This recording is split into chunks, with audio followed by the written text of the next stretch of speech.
On this episode of the Dudes and Dads podcast, we talk about pastor appreciation.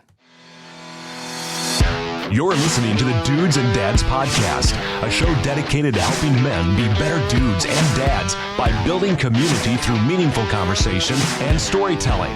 And now, here are your hosts, Joel DeMont and Andy Lehman. Andy, Joel, how are you?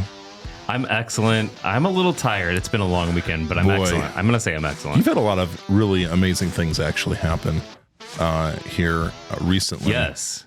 One of them is that Hattie Mae, the really the star of the Lehman show, the whole Lehman show, as far as I'm concerned. Yeah, I mean, she went and got baptized. She did. So That's today, a special day. Yeah, it was. So we have 4 children, and the last of the Lehman children, the weest of all the Lehmans, was baptized today. Yeah. So yeah, I will say I saw the video you posted, but I was in a situation where I was unable to. It was a silent film for me. Gotcha. I should have put captions up. Maybe you should have, because I don't know what I was doing, something else. And but what I was most concerned about was were you able to get through without just crying like Actually, I was. That's great. Yeah, I did. It was this time. Did you feel like you had to mentally prepare for that, and like? Or you just like, hey, we're just going to do this, and whatever happens, happens. Yeah, it was the latter of the two. It was kind of like, all right, whatever happens. I didn't know if I was going to be like, I'm an emotional wreck normally. And so, well, when it's your little and it's such a powerful experience. I to this day, if like my Achilles heel for the crying is anytime a kiddo is baptized, like anytime a child, oh my gosh, it just like. Oh, it gets me. So no difference with Hattie though. That's awesome. Yeah. Super great next step in her journey. Let's see, anything else interesting going on with you? You were kind of go this weekend. So yeah, this weekend kind of seemed go. So it was kind of like it's good to sit down and kind of take a few breaths and talk to you gentlemen. Absolutely. Today. Well, we had our today was our last outdoor soccer. We managed to get without any bad weather, but of course today was the final. It's like the final game. We had to travel long distance and bear the rain and the wind, but we got through it. And Jackie and so I had 2 of the kiddos here with me this weekend. Jackie was out of town for a birthday celebration out in the Cleveland, Ohio, and she's on her way back now as we speak. And then we hit the ground running tomorrow, as is always the case. Mondays always so we're back at it Monday. Yes. Well, hey, as always, or not usually, not as always, but usually we have a guest on, and tonight is no different. A returning, I was trying to remember, it's alumnus, right? Because when you say alumni, that's like the plural. Form. Right, and Tyler is only a single person. He's not that's correct. Multi-person. No, he's single. So our good friend Tyler Hartford is here with us, and the reason we have Tyler with us is because Tyler brings with him the perspective because he works with pastors, and we're talking about pastor appreciation. And for those of you, I think this will be an interesting thing. Some of you.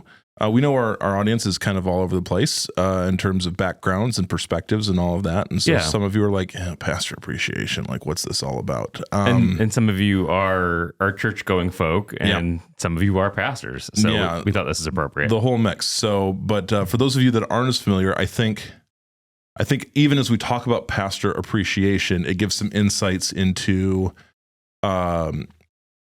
the challenge of leaders today, currently, broadly speaking. It's a broad leadership challenge. And just organizations, how they're functioning, how they take care of their leaders, how they think about their leaders and thriving and all of that. So anyway, hey, Tyler, hi, welcome. Thanks for being with us. Great to be here with you guys. Oh, it's a joy, an absolute joy. Tyler was already on one of these episodes this season. Yeah. So that's why he's an alumnus. Right. No, I mean, recently, like he was on recently. Yes. So that's true. It wasn't too long ago, actually. Yes. Time flies. Yeah. Well, hey, so it is Pastor Appreciation Month, the great month of October. And for those of you listening, maybe your church right now has done something to acknowledge the people that shepherd your congregation, that that lead. There's all number of different ways that various churches do this. But I was just thinking, when talking about our pastors, talking about those that are kind of leading organizations and spiritually, those sort of things. When you think about your pastor, whoever that is, what comes to your mind? How are the pastors that we know? How are they doing? Personally and professionally. So I think that is a question that it's a simple question. Like, I think it's easy, but the whole point of like pastor appreciation is to bring to our minds, like, oh, pastors are people too. They have challenges. They have right. Families. They have all these sort of stuff. And so just the first question is like, for any of us, when you think about your pastor, how do you think they're doing? Have you asked? Have you? And the trickier thing is, have you asked? And do you think you got a serious answer? Is it a safe environment for that real answer? Yeah. Too, right. Some spaces a pastor may not actually feel safe to say how they feel. I'm always anticipating, and I know I said it many times when I was in vocational ministry. People ask me how you're doing, and I use the Christian F word. Fine. I'm fine. And sometimes that was true, and probably sometimes it wasn't. If I would have given a second, although knowing that there were times where I didn't just give the Christian F word answer, and sometimes people were not prepared.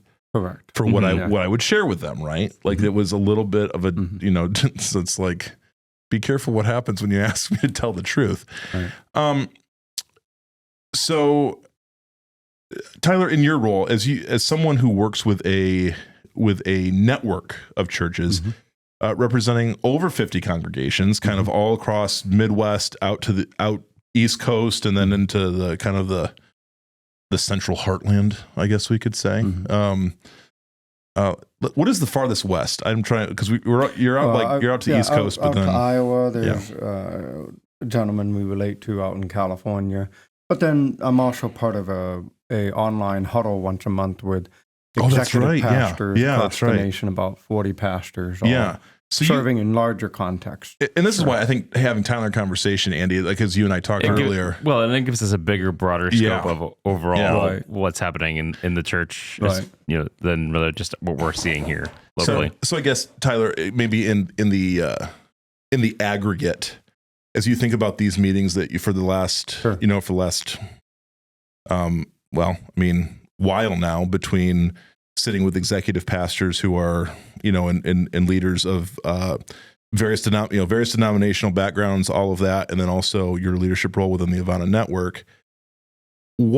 How do you feel like apart from the study? Because we're going to talk about some study things that have been released. But what has been your sense? Well, like, how are people doing? Well, let's just first acknowledge that when you say pastor, are you working with someone that's quarter time, half time, working a full time job, really doing 2 full time jobs, to the pastor who's basically doing everything with an office administrator, to multi-staff, to a mega church with 30, 40 people on staff or more. So that let's just acknowledge that we're never going to cover all the dynamics on this call. And then what that minister is expected to cover can vary as well, right? You can be very specialized as the teaching pastor or the youth pastor, or you may wind up just basically having to do everything. Yeah. So what I'm going to try to know are a couple of key pieces that affect probably all of them. Great.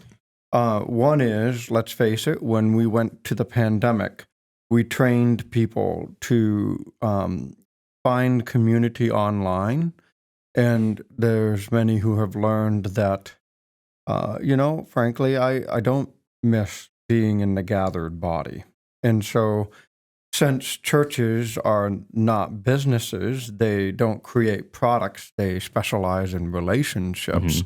When you have meaningful relationships with people who then just suddenly disappear, that's difficult, right? Yeah. Pastors are dealing in relationship, regardless of the role they're in. and they can be as put together with you as you think they may be. Yeah. They may be just stoic, but the reality is you're in the people business. So we've gone through a very disorienting time.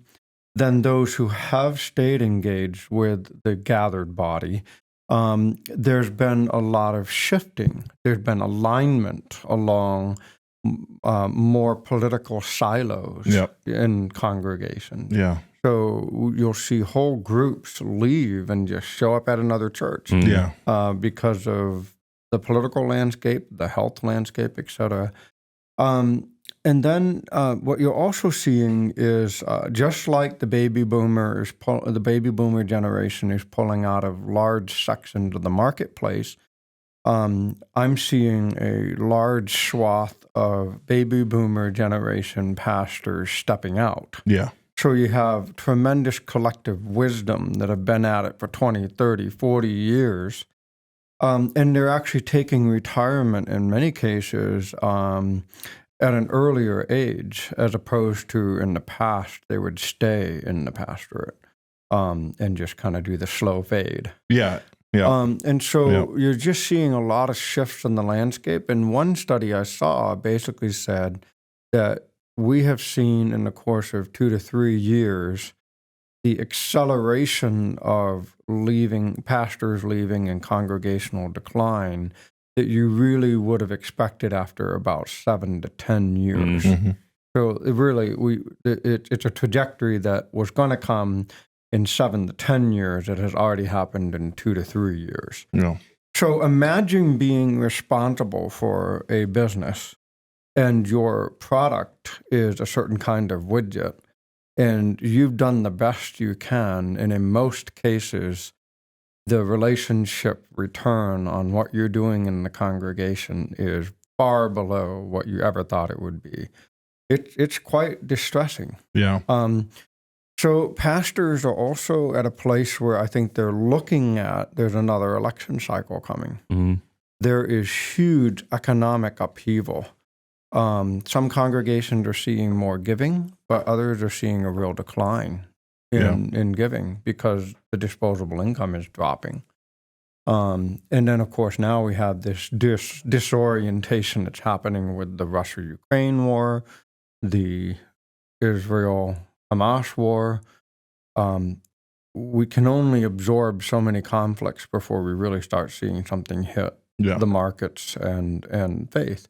And so just like what anyone might be facing in the business world, the pastors are sitting here going, okay, we are in the business of talking about, let's just face it, everybody says when you're together with the family, you're not supposed to talk about religion and politics. Right.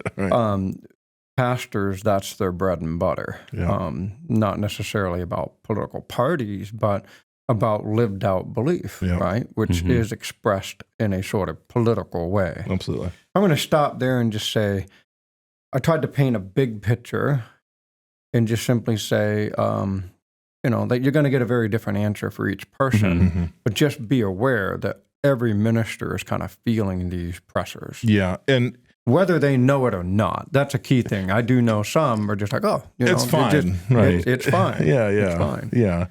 And, I just think in the midst of all of that, in the midst of those pressures, if you have a congregation, if you have people around you that you have a sense are in your corner and that are supporting you, correct, that are appreciating you, that are designating that in some way, is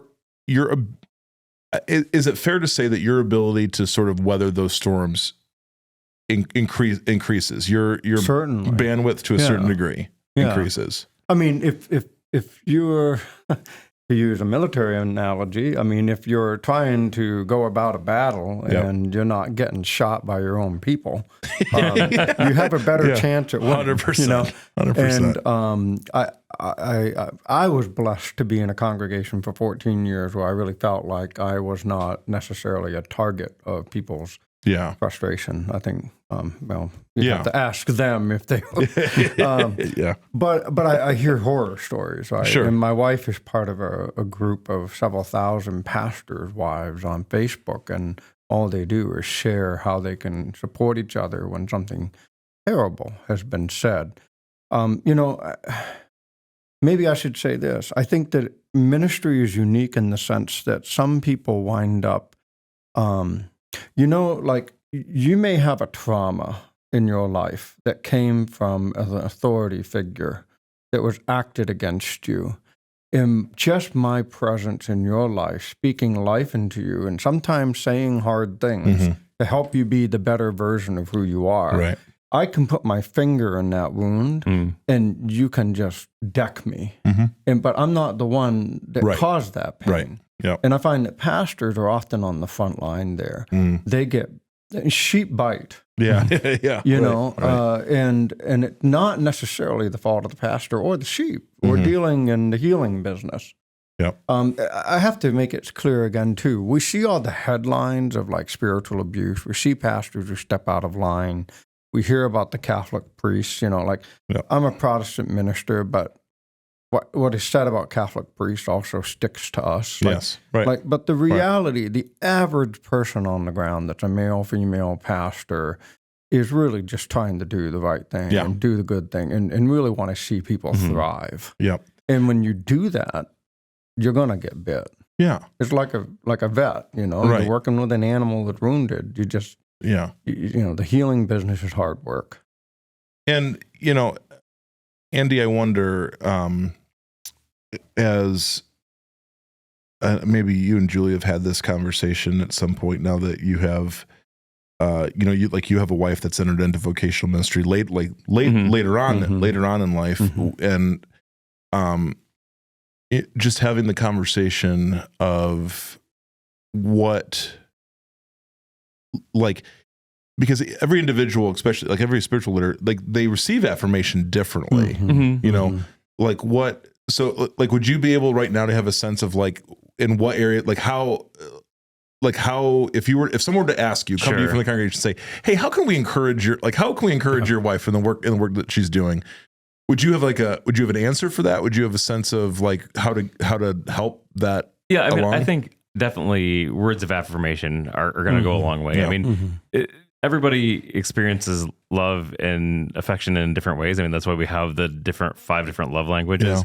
Yeah. But so, I mean, obviously some people are going to get that, you know, same thing as if you were trying to, you know, woo your wife. I mean, they're going to be different. Yeah. Different people are going to experience that in different ways. So, but I think words of affirmation go a long way because it not only is just like, here's a gift, but it allows them to see what they appreciate about the pastor. So, you know, it's saying, hey, you know, and, you know, a good example would just be like, you know, hey, I'm just going to use Julie since she, absolutely. Like, hey, you know, Julie, I really appreciated the way that you've connected with our family, you know, that you looked out for us when XYZ was happening. And I really appreciated the way that you know, what you said really spoke to me on Sunday. And it doesn't have to be during Pastor Appreciation Month. Yeah. Like, I mean, obviously that's a good time to remember that because, I mean, I think, I've never been in ministry where I'm being paid, but I have been in the help desk industry. And so the similar type of things. And so I know personally for me that when you're helping people all day, especially with that, people are coming to me when things are wrong. Yeah. It's never, and that's a great insight just to say, usually the beginning of the conversation, the interaction is because something is sideways. Right. And I get that that's not always the case in pastoral care. Right. I mean, like that's not always the case. Yeah. But a lot of that is here, you know, even no matter what type of pastor you are, like whether you're the congregational care pastor or you're the head lead pastor or the kids pastor or whatever, you're going to have people coming to you that are needing something. Yeah. I mean, because that's your job is to pastor the flock, right? And so that's your job. But seldom, I mean, to that point though, like seldom is there a case where like someone's like, hey, I'd love to sit down and talk with you about everything that's going really well in our church right now. Or I'd love to talk with you about, you know, just the multiple great things. I just want to spend some time counting the awesome things that are going on. Now, by the way, if you did choose to do that, I would man, like that's worth its weight in gold. That 110%. I was really, really fortunate. The last congregation that I served, we had, there were 2 or 3 instances where folks in the congregation called the office and said, would it be okay? I know you guys have your staff meetings on Tuesday mornings. I think that's the Tuesday morning church staff meeting is that's the go-to, right? Yeah. I know you guys have your staff meetings on Tuesday mornings. I would just love to come and share how the collective ministry of this church has positively impacted and changed my life. Let me just tell you, and I remember those. I can remember those individuals. I remember those conversations. That them coming in on a Tuesday morning set the course for our week as a whole team. I really felt that. And these would be things that they're sharing that I think would be very easy to like dismiss as like, oh, like we're just doing our thing, like we're just doing our jobs and whatever. But it was huge, and to have someone create space, carve out space to share that. I just incredibly powerful. Right. And I think, again, because we don't hear, it's hard to hear affirmation. I mean, again, people don't naturally, I'm in several different Facebook groups, right? Technology stuff. And one in particular, I'm thinking people are always saying, these newer versions of the software are terrible. These newer versions of the software are terrible. But what you don't hear is the people coming in and saying, these newer versions of the software worked great for me. Yeah. Because people are coming for the group for support. Yeah. And so like as a pastor, it's those type of things that you long and crave for, because you want to hear what you're doing right. Like you want to hear when people appreciate what you're doing. Well, for crying out loud, we just hope we're making a difference somewhere. Like, well, again, I want to remind you that since you're dealing in relationships, there is this sense that, like, if I'm producing RVs here, I can tell you how many units come off the line within a week. But when you're investing in a relationship, like, you really don't even know this side of heaven, like where that relationship is going and what it's going to be like in the end. So it's just really hard to get immediate feedback. Let's just face it.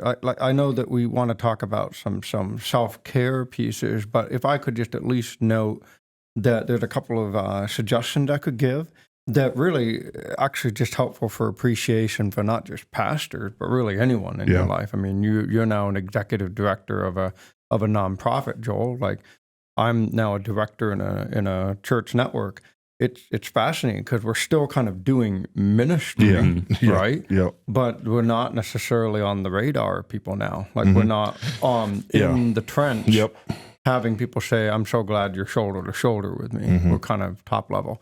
So I would just simply say it's really helpful to just think about the words of encouragement. You're talking about love languages, right, or other ways of hearing it.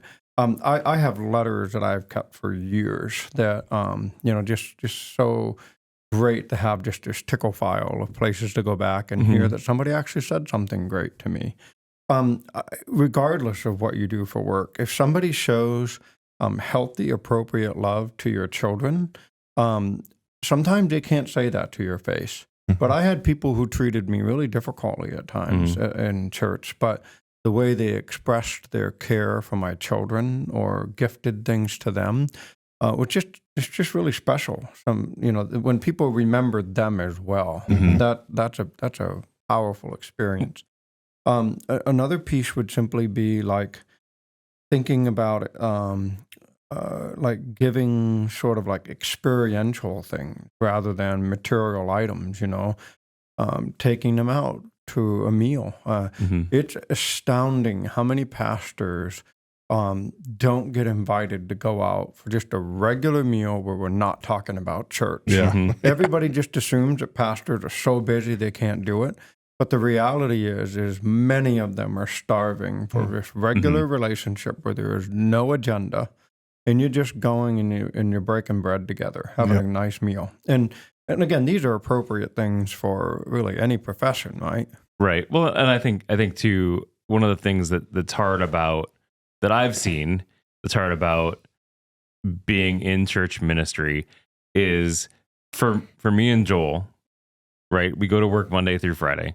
Sometimes we work in the evening, but we have this time of separation where on Sunday we are going to church to worship. With, I mean, granted, obviously, I'm not saying this is the only time. Like being a Christian is a whole life thing, but there's this like separation of work versus being worshiping. Whereas for pastors, that's not necessarily the case because they're working still Sunday morning. Yeah, no matter what, it's a 24. I mean, it is a 24/7 job in one way or the other. Just in terms of when you might be called upon, whatever might happen, and a pastor never really sets that work aside. It's incredible. It's incredibly difficult too. They teach you more and more to have healthy boundaries where maybe you should have clear times when someone shouldn't call you. But I think you should try to do that as a pastor. But the reality is death is never convenient. Yeah, right. Like death never happens when a crisis never happens like on your schedule. Yeah. I cannot tell you how many Thanksgivings I've missed in 14 years of ministry. It just felt like, in my context, so many people died on Thanksgiving. And I don't mean that as a humorous thing or anything. It just don't know when you're going to be on call. Yeah. The other thing is we work when people play. I mean, the reality is most church events are when the average person is free. Right. Mm-hmm. So it's not unlike I worked for Toledo Symphony for some time. We would work on a 9-to-5 job, but then we'd have 2 to 3 concerts in a week during the regular season. It's not unlike some of those professions where you do your administrative work, but then you're on when everyone else is off. Right. Mm-hmm. So it does take some work. I think that's the piece that maybe if you want to talk a little bit about self-care, that's a great transition piece there. Yeah. Well, and we want to, as we're talking about appreciation, as we're talking about, because there's a piece of, we've talked about some parts here of practical things that a congregational member can do, just very straightforward practical pieces of how they can express appreciation. What I also want to do, because once a pastor, always a pastor, is if I could give a seminar to church elders and deacons and anyone who's overseeing or supervising or has an impact upon the work life of a pastor, there's a whole additional category of, like, practically speaking, how they can show appreciation for the pastor. So we'll say that first. And I want to give some context on why lay church leadership needs to do this, because there is a new reality. We've talked post-COVID, there is a new reality about pastoral health that we're seeing. So I took some the Christian Post in June of this year. They did an article. A lot of this came from Barna Group with research they had been doing with pastors. They did a bunch of initial surveys and interviews in 2015, and then came back to that group 7 years later. So it's over the course of time of 2015 to 2022. And by 2022, pastors had, there are full 2 years into, and this was in the 2022, they did it, it was like toward the end of the year, if I remember correctly. Yeah, it was in September of 2022. So just about a year ago, they completed this and really got an interesting snapshot of what's going on, kind of, and this is within Protestant pastors specifically, just to be clear. But so here's what they found. In key measures of well-being, such as physical, mental, emotional, and overall health, pastors have suffered significant declines over the last 7 years, especially when it comes to having true friends, which, as Tyler has touched on, a new report from Barna Research shows, citing data collected again in this. They did this study. It was known as the Resilient Pastor Research from 2015 to 2022. The Evangelical Polling Organization showed that pastors suffered significant declines in all areas of well-being when asked to rank how they felt as excellent, good, average, below average, poor, or don't know. So in 2015, data was collected between April and December of that year, and it was based on 900 interviews that they did with Protestant, and these are senior pastors specifically. So I'm just here to tell you, definitely challenges specific to senior pastors. But it does not end. The challenges do not end at the senior pastoral level for sure, you know. And I'm saying that as someone who was doing youth ministry in 2020 during all of it, like had very, very similar experiences. So they do these surveys. So it says, when it comes to having true friends, the data shows that 20% of pastors in 2022 rank themselves as below average in the area, compared with 10% who did so in 2015. Another 7% ranked themselves as poor when it comes to having friends in 2022, compared to just 2% in 2015. While 34% of pastors ranked themselves as excellent when it comes to having true friends in 2015, that share dropped to 17% in 2022, from 34 to 17% in 2022. Many pastors also indicated that their physical health suffered significantly between 2015 and 2022. In 2015, only 7% of pastors ranked their physical well-being as either below average or poor. 7 years later, that number has more than tripled to 22%, with some 18% reporting their condition as below average. Only 9% of pastors reported their physical health as excellent in 2022, compared to 24% 7 years earlier. You know, and then again, the study goes on and talks about mental health, the mental and emotional health. In 2015, 39% of pastors surveyed said their mental and emotional health was excellent, where by 2022 it was down to 11%. So we're seeing physical health, we're seeing lack of friendships, meaningful friendships. We're seeing we're a general overall decline in these groups, some significant numbers. And I don't know how aware the average lay leader is about this. Like, I feel it's like I want to advocate for it. I want to make it known, but I don't just want to drop kind of a frozen turd, so to speak, like, you know, right, and sure, say like, oh, what do I do with this now? Right. Here's, I think, what it circles back to. I'd love to hear you guys' input on this. I think number one, you all can do the difficult work, and it can be difficult work and can be tricky to navigate, of being a friend to your pastor. I have had pastors tell me your congregation members and your lay leaders don't want to be your friend. And there's a big discussion out there, actually, as whether or not pastors can have friends within their congregation. I'm call me naive. I still want to believe it's possible. I guess how does that work for you? I mean, again, I'm coming from the fact that I've never been a pastor, so I can't really speak to that per se.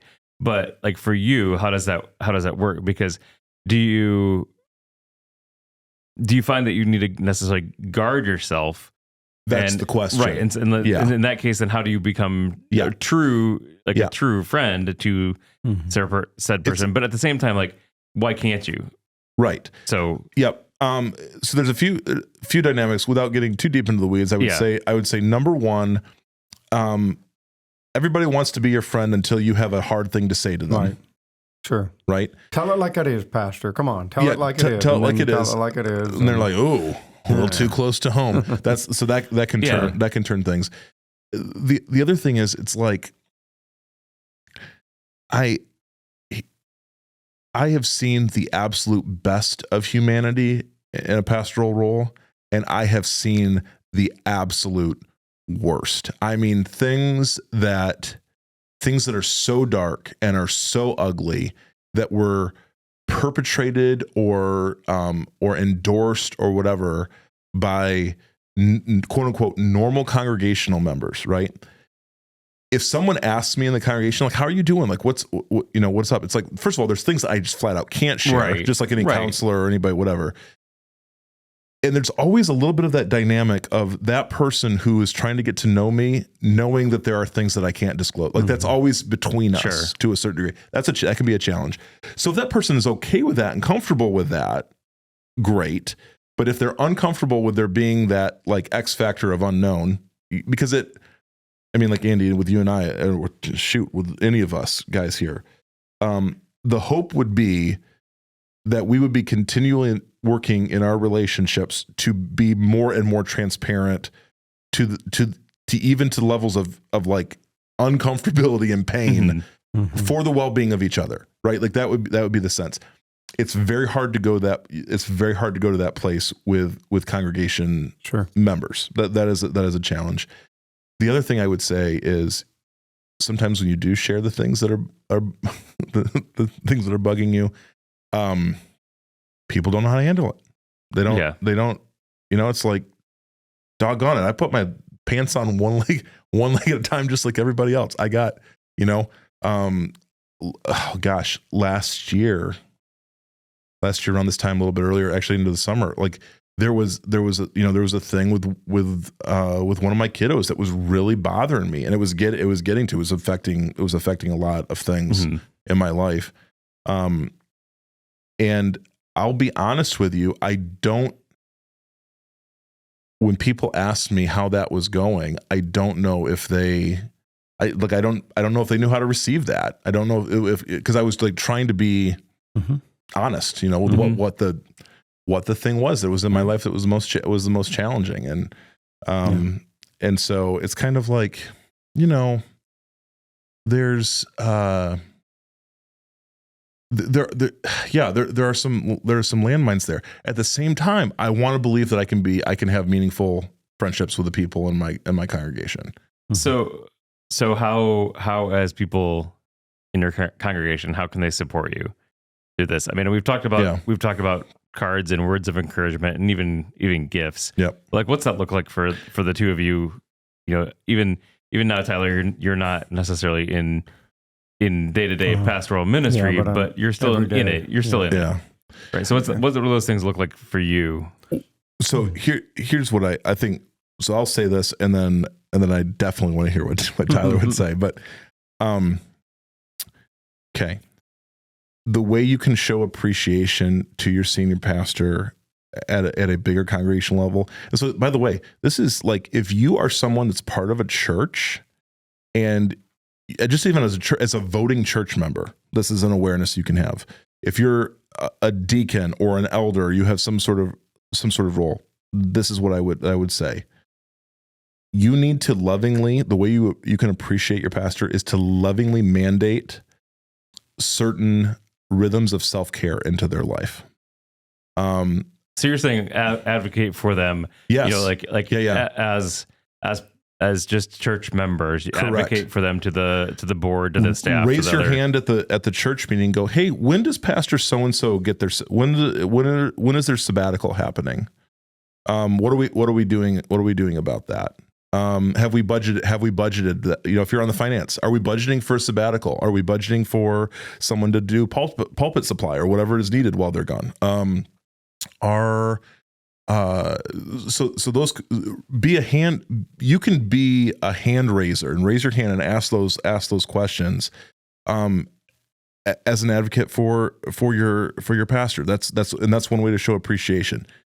The other thing I would say is, if you're on a board where you setting the expectations for how the pastor dedicates their time or whatever, yes, mandate sabbaticals. There's a lot of discussion around how frequently that should be done. The network with which I still hold my ordination, but as I was serving in, it's every fourth year they look at doing a sabbatical. I don't know if that's changed much, Tyler. It's usually between 4 to 7 years. Yeah, but if it's 7 years, it's 3 months. Yeah, so go ahead. Yeah. But it's like they're really serious. They're really serious. The network's really serious about that, and I know there's been some pretty intentional conversations around it. The other thing is, and I did this as an executive pastor. You need to have a circle of people that are praying for you outside of your immediate ministry context. And I as an executive pastor, I mandated that for my staff.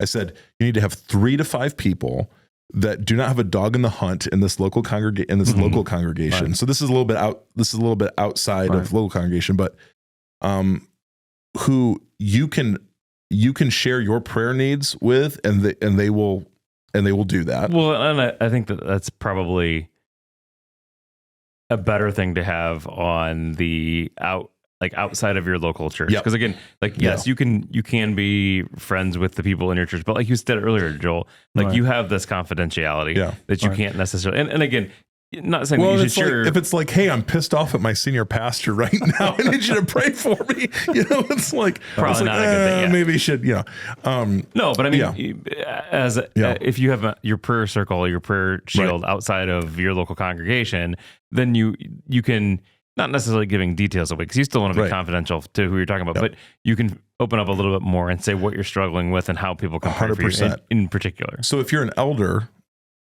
and you're responsible for assigning job description, whatever, to your senior pastor, your youth pastor, whatever it is, as an elder, what I would say is, hey, part of your job requirement is having a group of people outside of this congregation that are actively praying for you, that you're sharing with regularly. And like, we're going to require that. So there's that. There's the sabbatical thing. And then I would say a regular rhythm of a day of like a silence and solitude, like on a monthly basis kind of thing.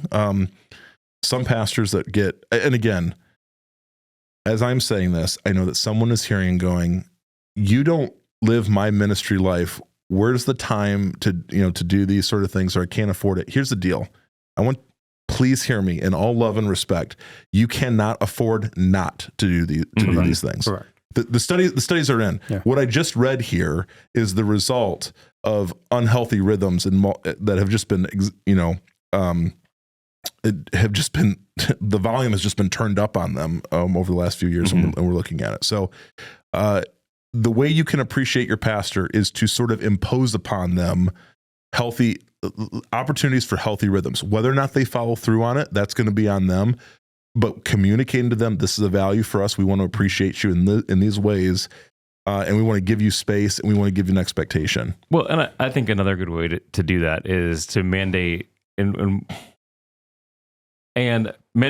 provide finances for counseling. Yeah. Oh, because I think a lot of times pastors in general aren't necessarily going to do that if they're not, I don't want to say forced to, but they're taking a lot on their shoulders and need to be able to get that off. And so they're, with counseling, that's another relationship where they can have a confidentiality, but be able to work out some of the things that are going on in their lives. Like, yeah, I think that would be a good thing. You could do a preemptive as well of not counseling, but rather spiritual direction, so that you're heading it off at the pass before there's counseling needed.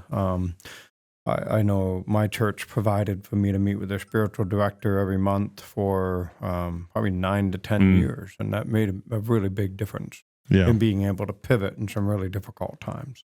Can you explain for our listeners what the difference between counseling and spiritual direction would be? In a nutshell, counseling is kind of like, what's the joke? God was the first counselor. He said, where are you and what have you done? To Adam. I give credit to Frederick Buechner for that one. But a counselor is kind of digging at kind of like places that need like real healing. A spiritual director is helping you kind of look at where God is working in your life, helping you discern what next steps might look like.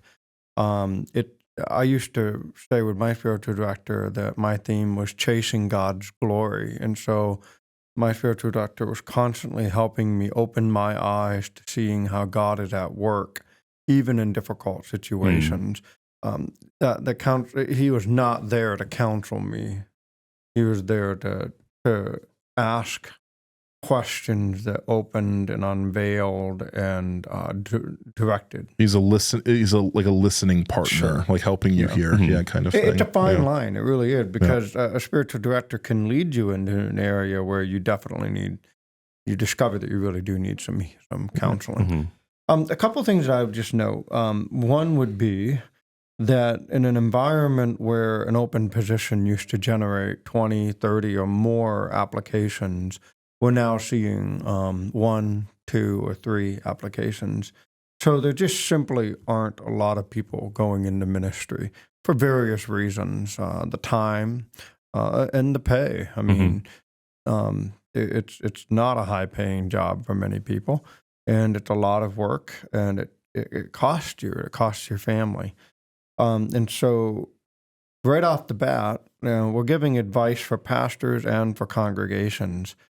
Just know that pastors are in high demand, and congregations need to be careful to not assume that there's just someone else going to come in and pick up the ball if this pastor burns out and leaves.